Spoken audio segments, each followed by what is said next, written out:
मित्रांनो, जेव्हाही आपण इंट्राडे ट्रेडिंग करतो तेव्हा प्राइसचं डायरेक्शन कोणत्या दिशेला राहील हे सर्वात महत्त्वाचा मुद्दा आहे. आज सेलिंग प्रेशर असणार आहे का बाईंग प्रेशर असणार आहे हे ओळखण्यासाठी एक युनिक अशी प्राइस ॲक्शन आज मी तुमच्याबरोबर शेअर करणार आहे. चला तर मग लगेच व्हिडिओला सुरुवात करूयात. मी आपला कपिल आपल्या या मराठी मनी दुनियेमध्ये सर्वांचं पुन्हा एकदा स्वागत करतो. मित्रांनो, इथे निफ्टी बँकचा 5 मिनिटाचा चार्ट लावलाय. 5 मिनिटाचा का? बिकॉज ऑफ आपण इंट्राडे साठी विचार करतोय. सर्वात महत्त्वाची गोष्ट आहे, आपण कधी ऑप्शनल ट्रेडर आहात तर आपल्याला आहे ना मोमेंटम गरजेची आहे. आणि मोमेंटम कोणत्या दिशेला येईल हे कधी तुम्ही अंडरस्टँड करू शकलात तर तुम्हाला पोझिशन बनवण्यासाठी प्रॉब्लेम येणार नाही. पण कधी तुम्हाला माहितीच नाही आजच्या दिवसाला आपल्याला बाय करायचंय का सेल करायचं, तर याने काय होणार आहे मित्रांनो, कन्फ्युजन होणार आहे. एखादी रेड मोठी कॅन्डल बनली तर आपल्याला वाटेल आपण इथे सेल करू, तिथूनच मार्केट रिव्हर्सल होण्याची शक्यता असते. त्यामुळे डायरेक्शन कधी मला माहिती आहे, सपोज आज मला माहिती की आज सेलिंग प्रेशर आहे तर मी फक्त सेलिंगच्या पोझिशन ह्या सर्च करणार आहे मित्रांनो. मी बाईंग कडे लक्ष देणार नाही. निदान पहिल्या सेशन मध्ये तरी, सेकंड सेशन मध्ये रिव्हर्सल येण्याची शक्यता असते, पण पहिल्या सेशन मध्ये तरी मी इथे सेलिंगची संधी शोधणार आहे मित्रांनो. तर हे आपल्याला कशा प्रकारे माहिती होईल. आणि मी नेहमी सांगतो प्राइस ॲक्शन बेसिक आहे. प्राइस ॲक्शन समजली तर तुम्हाला कसलीही गरज नाही. प्राइसच सांगते तिला कुठे जायचं. एक लक्षात घ्या, जसं पाणी तुम्ही कधी जमिनीवर सोडलं तर तुम्हाला लक्षात येईल जमीन कधी सपाट असेल तर पाणी हे स्थिर होतं, एका जागेवर राहतं. किंवा मामूली उतार कधी असेल तर हळूवार त्या दिशेने जातं, पण उतार कधी तर पाण्याला सुद्धा वेग मिळतो. त्याचप्रमाणे मित्रांनो, कधी प्राइस एक साईडवर वर खाली होते तर याला आपण म्हणू शकतो की याला समान प्रेशर आहे. म्हणजे बाईंग पण होते आहे आणि सेलिंग पण होते, म्हणून हे एका जागेवर आहे. जसं मी पाण्याचं सांगितलं तुम्हाला, एका जागेवर स्थिर होतं. पण जेव्हाही त्याला एखाद्या डायरेक्शन मध्ये जायचं, म्हणजे आता हे वरच्या साईडला जातंय तर त्या ठिकाणी बाईंगचं प्रेशर असणं गरजेचं आहे, तेव्हाच तो प्राइसला वरती घेऊन जाईल. आणि त्याचप्रमाणे कधी खालच्या दिशेला जायचंय तर त्याला सेलिंगचं प्रेशर असणं गरजेचं आहे. मग जेव्हाही आपण प्रेशर आयडेंटिफाय करतो तर आपल्याला ट्रेड करणं सर्वात इझी असतं. आणि मी आज एवढी इझी तुमच्यावर प्राइस ॲक्शन शेअर करणार आहे की त्याने तुम्ही इझिली ते करू शकतात. पण रिक्वेस्ट एवढीच आहे, तुम्ही बॅक टेस्ट सुद्धा करत जा मित्रांनो की केव्हा कशी ही स्ट्रॅटर्जी वर्क करते. कारण जितकं तुम्ही बॅक टेस्ट करणार ना तितकं तुम्हाला प्राइसचं नेचर समजण्यासाठी मदत होणार. आलंय लक्षात? तर मित्रांनो, आपण आता लाईव्ह मार्केटमध्ये रेकॉर्ड करतोय आणि इथे तुम्ही पाहू शकतात की एक फर्स्ट कॅन्डल, एक रेड कॅन्डल बनलेली, बरोबर आहे. आणि जेव्हाही इतकी मोठी रेंज बनते तर शक्यता असते की थोडा वेळ प्राइस त्या रेंजमध्ये ट्रॅव्हल करेल. जेव्हाही आपल्याला पहिली रेंज सापडलेली आहे तर त्याचा 50% आपण कधी मार्क केला तर आता ही निगेटिव्ह कॅन्डल आहे, म्हणजे प्राइस खालच्या दिशेला गेली आहे. आता प्राइसला वरती जायचंय तर प्राइसने हायर साईडला जायला हवं, साईडवेज होऊन आपला दिवसाचा हायने ब्रेक करायला हवा, जो की हा हाय आहे मित्रांनो. तो ब्रेक केला तर आपण इथे म्हणू शकतो इथे बायर ऍक्टिव्हेट झाले. स्टार्टिंगला सेलर होते पण नंतर बायर ऍक्टिव्हेट झाले. पण इथे सेलिंग प्रेशर कशावरनं समजेल, प्राइस तर खाली आली, पुल बॅक घेतला कुठपर्यंत, 50% म्हणजे 50% आसपास. एक्झॅक्टली 50% नसतं मित्रांनो, तर तुम्ही 40 ते 60% कॅल्क्युलेशन करू शकता. तर या ठिकाणी तिने रेजिस्टन्स घेतलं आणि परत तिने दिवसाचा लो मोडला. मग यामुळे काय सांगितलं, स्टार्टिंगला जे सेलर होते या ठिकाणी हे इथे अजून ऍक्टिव्हेट झाले आणि त्यांनी प्राइसला खाली घेऊन गेले. जेव्हाही अशा प्रकारे दिवसाचा लो ब्रेक होतो ना तर इथे आपण सेल करू शकतो. आणि तुम्ही पाहू शकता स्लो आणि स्टडी प्राइस खालच्या दिशेला जाते. करंटली मार्केट चालू आहे, तुम्ही पाहू शकतात. तर अजून तर प्राइस कुठे क्लोज होते हे समजेल आपल्याला पुढे जाऊ. हे आता आपल्याला समजलं, पण हे नेहमी होतं का, तर नेहमी होतं मित्रांनो. नेचर आहे प्राइसचं. नेचर कशाला म्हणतो आपण, ते वारंवार रिपीट होतं. आपण जसं व्यक्तीचा स्वभाव म्हणतो ना, एखाद्या व्यक्तीचा स्वभाव आहे तो वारंवार एकच गोष्ट करतो तर आपण म्हणतो हा त्याचा स्वभाव येतो, असाच करतो. त्याप्रमाणे प्राइसचं नेचर पण आहे. तर ते असं करतं. कधी कधी ती सरप्राईज पण करते आपल्याला, पण कधी ती सरप्राईज करते, पण वारंवार ती जे करते ना त्याला कधी तुम्ही पकडलं ना तर तुम्हाला ट्रेड करणं इथे इझी होणार आहे. आता उदाहरणार्थ मित्रांनो थोडं आपण मोठं करू जेणे आपल्याला एकदम क्लिअर असं समजेल. आपण मागचाच दिवस पाहिला, मी दुसऱ्या कोणत्या चार्टला इंडेक्सवर किंवा स्टॉकमध्ये घेऊन गेलो नाही का, कारण ही मी स्ट्रॅटर्जी सांगितली जिथे वर्क केली तेच दाखवेल असं नाही. मी एकच स्ट्रॅटर्जी मागे जाऊन का वारंवार दाखवतो मित्रांनो, जेणेकरून तुम्हाला त्यावर भरोसा याला हवा. कारण भरोसा नाही आला तोपर्यंत तुम्ही त्यावर ट्रेड करू शकत नाही. आणि भरोसा माझ्या सांगण्याने येणार आहे का, बिलकुल नाही. तुम्हाला माझ्या सांगण्याने एखादी गोष्ट समजणार आहे, पण भरोसा तेव्हा तुम्ही स्वतः त्याची अनुभूती घेशाल, त्याला बॅक टेस्ट करशाल तेव्हा देणार आहे. उदाहरणार्थ पहा, सायकल कशी चालवावी मी सांगेल की बसलं तुम्ही पायडल मारायचंय, बॅलन्स करायचा आहे, हळूहळू वार चालायची, हे ब्रेक हे दाबायला हवे, हे बेसिक मी तुम्हाला सर्व सांगेल. पण तिच्याने तुम्हाला त्याची टेक्निक समजली आहे, पण तुम्हाला त्यावर भरोसा केव्हा होईल जेव्हा तुम्ही प्रॅक्टिस करशाल मित्रांनो. जेव्हा तुम्ही प्रॅक्टिस करशाल ना तेव्हा तुम्हाला कॉन्फिडन्स येईल. म्हणजे कॉन्फिडन्स आल्यानंतर तर तुम्ही नंतर डबल सीट घेऊन जायला पण तयार होणार आहे. का?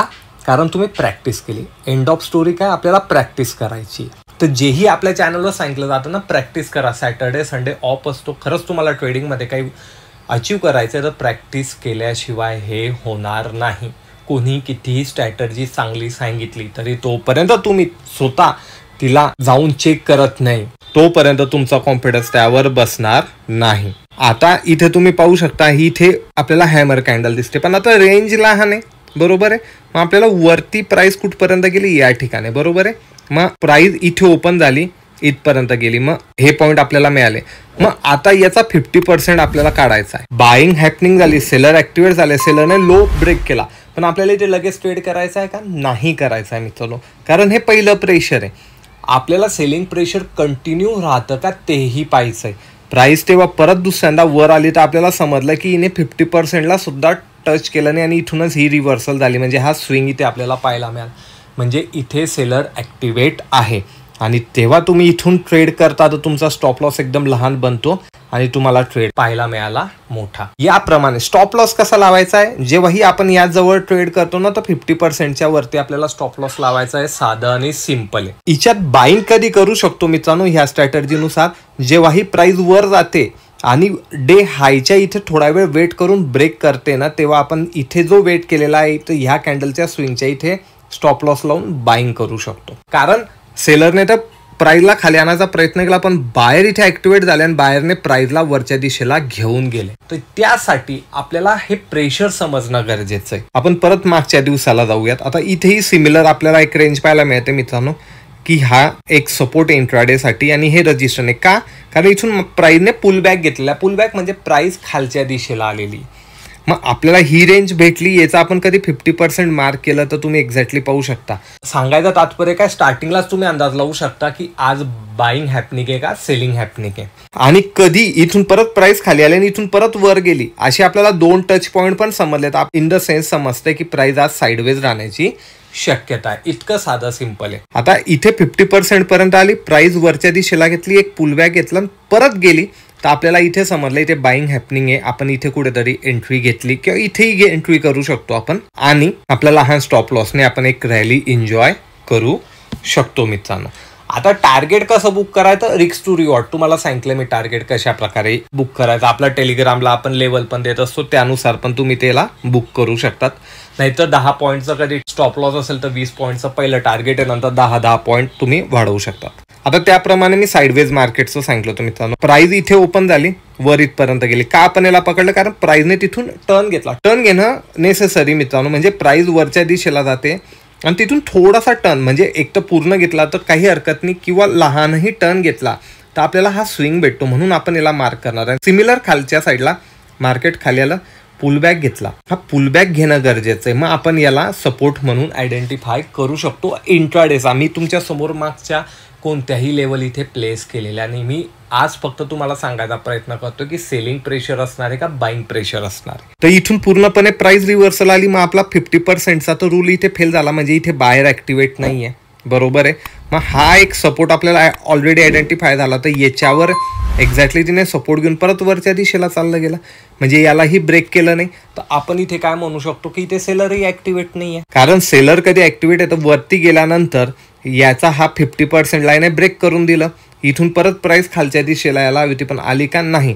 आणि तुम्ही कधी ही रेंज कधी मार्क करायचा प्रयत्न केला मित्रांनो, तो तुम्ही पाहू शकता एक्झॅक्टली ती साईडवेज झालेली आहे. प्राइस स्लो आणि स्टडी वरच्या साईडला जाताना आपल्याला दिसते, तर आपण याला साईडवेज मार्केट म्हणू शकतो. आता परत प्रिव्हियस दिवस मी कंटिन्यू तुम्हाला दिवस दाखवतोय, कुठेही एकही दिवस मी गॅप केलेला नाहीये. आता आपल्याला ही ग्रीन कॅन्डल इथे पाहायला मिळते मित्रांनो, बरोबर आहे, मोठी आहे आपण इचा लो तर आपल्याला भेटतोच आहे, कारण ग्रीन कॅन्डल आहे तर मार्केट चालूच होता. कुठे सपोर्ट घेतलेला, इथे घेतलेला आहे. प्राइस वर गेली, ही रेड कॅन्डल बनली, मामूली पुलबॅक घेतला.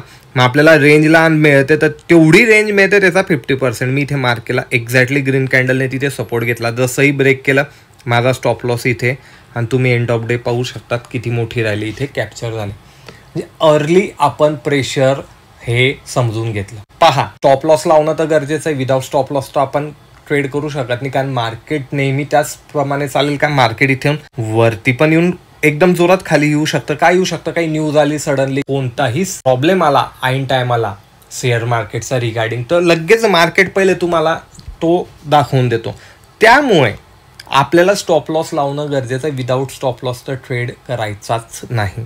परत आता आपण मागच्या दिवशी जाऊ. आता इथेही आपल्याला सिमिलर पाहायला मिळतं. रेंज थोडी मोठी, आपण हिला मार्क करून घेतलं, इथपर्यंतही मार्क केलं. का? कारण ह्या तिन्ही कॅन्डलचा लो ऑलमोस्ट सिमिलर आहे मित्रांनो. प्राइस वर आली का? नाही आली, कारण सेलिंग प्रेशर खूप स्ट्रॉंग आहे. जसं ब्रेक केलं तसं आपल्याला इथे एक ट्रेड पाहायला मिळाला. मेन उदाहरण आहे, तुम्ही त्याला आयडेंटिफाय करणं गरजेचं आहे. आता ही रेड कॅन्डल आहे, इथे आपण एक पाहतोय की ते सपोर्ट एक आयडेंटिफाय केला, वर गेली कॅन्डल आणि इथून रिजेक्शन घेतलं, मग हे इंट्राडेचं रजिस्टन्स भेटलं. आता ह्या पूर्ण रेंजचा आपण 50% कधी मार्क केला तर हे खाली आलं, पण पूर्ण प्रॉपर ब्रेक केलं का? नाही, परत इथून वर चाललं गेलं. पण तुम्ही कधी एंड ऑफ डे पाहिलं तर मार्केट हे साईडवेज राहिलं. का? कारण ना त्याने सपोर्टवर प्रॉपर येऊन सपोर्ट घेतलं रजिस्टन्सला, पण त्याने एंड ऑफ डेला रजिस्टन्स घेतलं, तिथूनही सेलिंग आलं. जेव्हाही असं मार्केट मिळतं ना मित्रांनो, तर हे साईडवेज मार्केट, ऑप्शन बायर फार कमी पैसे कमवतं. आणि तुम्ही एक गोष्ट लक्षात घ्या, नेहमी पैसे कमवण्यापेक्षा जेव्हा ट्रेंडिंग मार्केट आहे तेव्हा कमवायला शिका. उदाहरणार्थ, कधी मार्केट 5 दिवस ओपन आहे आणि माझं डेलीचं टार्गेट आहे की मी 100 पॉईंट कॅप्चर करणार आहे, बरोबर, किंवा 50 पॉईंट, वॉट एव्हर तुमच्या कॅपिटलनुसार तुमचे जितके पॉईंट तुम्हाला कॅप्चर करायचे तितके तुम्ही हे ठरवून घेतलेलं आहे. तर मी याला काय करेल, आपण 100 पॉईंटचं उदाहरण घेऊया. तर मी याला 5 दिवसानुसार कॅल्क्युलेट करेल की मला इथे 500 पॉईंट कमवायचे सोमवार ते शुक्रवारपर्यंत, बरोबर. मग ते मला दररोज नाही कमवायचे, त्याच्यामुळे माझं प्रेशर कमी होऊन गेलं. काही जण काय म्हणतात, माझं डेलीचं टार्गेट नाही. अशा टायमाला तुम्ही ट्रॅप होऊन जाता आणि तुमचं डेलीचं टार्गेटचं थोडा इथे लॉस पण होऊन जातो. तर मला समजतं आज साईडवेज मार्केट मी फुल अवॉइड करणार आहे, मी आज त्याच्याकडे पाहणार नाही. जेव्हाही मला ट्रेंडिंग मार्केट दिसतंय तर माझ्या 100 पॉईंटच्या ठिकाणी कधी मी इथे 150 पॉईंट पण कव्हर केले मित्रांनो, तर माझे मागच्या दिवसाचे 50 पॉईंट यामध्ये निघाले. सिमिलर आहे, अशी रॅली कधी मिळाली तुम्हाला तर इथेच तुमचे जवळपास आहे ना 200 सव्वा 200 पॉईंट कव्हर होऊन जातात. मग तुमच्यावर प्रेशर राहत नाही, कारण तुम्ही त्याला आहे ना 5 दिवसामध्ये विभागून दिलंय. एखाद्या दिवशी जबरदस्ती ट्रेड आपण करणार नाही, यासाठी ही स्ट्रॅटर्जी कामाची. इथे ही साईडवेज मार्केट आहे. मार्केटने काय केलं मित्रांनो, इथे साईडवेज राहिलं, बरोबर आहे. त्यानंतर इथे मामूली ट्रेंडिंग राहिलं, त्यानंतर या ठिकाणी सुपर ट्रेंडिंग राहिलं, बरोबर आहे. परत इथे मार्केट साईडवेज झालं. मग अशा ठिकाणी काय होतं ना, आपले पॉईंट आहे ना मॅनेज होत नाही. मी 2 दिवस पॉईंट कमवले, पण 2 दिवस मी पॉईंट घालवले पण, म्हणजे एंड ऑफ डे काय माझा PNL ऑलमोस्ट सिमिलरच आहे. त्यामुळे आपल्याला पॉईंट हे वीकच्या हिशोबाने, मंथच्या हिशोबाने, 15 दिवसाच्या हिशोबाने डिवाइड करायचे की मला किती पॉईंट कॅप्चर करायचे. मी पैसे नाही म्हणत आहे, पॉईंट मी पॉईंट म्हणतो मित्रांनो. त्याला तुम्ही लॉटने मल्टिप्लाय करा तर तुम्हाला तुमचे पैसे पण काढता येतील कॅल्क्युलेशननुसार. आणि कधी ही स्ट्रॅटर्जी कशी करायची की पॉईंटचा रेशो आपण कसा आखायला पाहिजे आणि किती कॅपिटलवर किती आपला रेशो असायला पाहिजे, हे कधी तुम्हाला जाणून घ्यायची उत्सुकता असेल तर तुम्ही ना मित्रांनो #मराठी मनी म्हणून कमेंट करायची, तर मी नक्की तुम्हाला ही कन्सेप्ट समजवण्याचा प्रयत्न करेल. आणि अशाच प्रकारचे युनिक नॉलेज आवडतं तर लाईक शेअर तर नक्कीच करायचंय, आणि आपल्या आवडत्या चॅनलला म्हणजे मराठी मनी चॅनलला सबस्क्राईब देखील करायचंय. मी भेटेल तुम्हाला पुढच्या व्हिडिओमध्ये. धन्यवाद.